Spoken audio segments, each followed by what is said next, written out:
မျိုးအိမ်ကိစ္စတွေမနေ့ခင်လုံးဆက်ရှယ်လုပ်ပြီးဆိုရင်နော်မသိငါရေမိုးချုပ်ပြီးတော့ခါကြကျမရဲ့အော်ရာထုတ်မဲ့နေရာလေးကိုရောက်ပါပြီရှင်ကဲ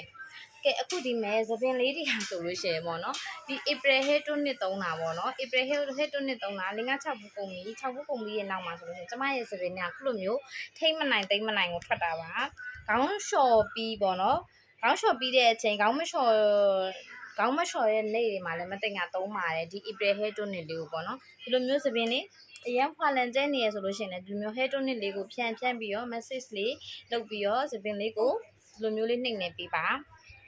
အခုဒီသပင်နေရဆိုလို့ရှိရင်ပေါ့နော် hair tonic သုံးပြီးတော့ baby hair တွေအရင်ကိုထွက်ပြီးတော့ထိမ့်မနိုင်သိမ့်မနိုင်အောင်ဖြစ်နေတဲ့သပင်ပေါ့ကျမကတော့မနက်ခင်းလင်းတော့အိမ်ကိစ္စတွေလုပ်ပြီးသွားပြီလှုပ်ဆက်ရှယ်လုပ်ပြီးရေမှုချိုးပြီးအလှပြင်ပြီးပြီပေါ့အိမ်မှာနေရင်လည်းအလှတော့မဖြစ်မနေပြင်ရတယ်ပေါ့နော်အလှပြင်ပြီးရဲ့အချိန်မှာဒီ April Hair tonic လေးကိုသုံးပါတယ်သုံးပြီးတော့ခါကြတော့အခုချိန်မှာတော့ကျမကဒီ April Hair tonic လေးတွေ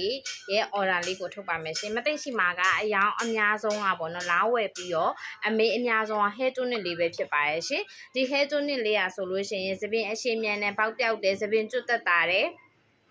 ပြီးတော့လုံးဝသပင်တွေရှုပ်ထွေးပြီးဖိမိရတဲ့သူတွေသပင်အရင်ကျွတ်နေတဲ့သူတွေဆိုလို့ရှိရင်ဒီ hair tonic လေးကိုနှစ်ချက်လောက်ပေါ့နော်တစ်နှစ်နှစ်ကြိမ်ပုံမှန်သုံးပေးတာနဲ့သပင်ကျွတ်တာတွေတက်တာမယ်ပေါက်တွေတက်တာမယ်ပြီးတော့ခါကြတော့သပင်အရှည်မြန်စေတယ်ပေါ့နော်ဒါကြောင့်မလို့ဒီကောင်လေးကိုကိုကတော့ကိုတိုင်းသုံးတာ6ဘူးလဲကုန်ပြီးသုံးလာတာလဲ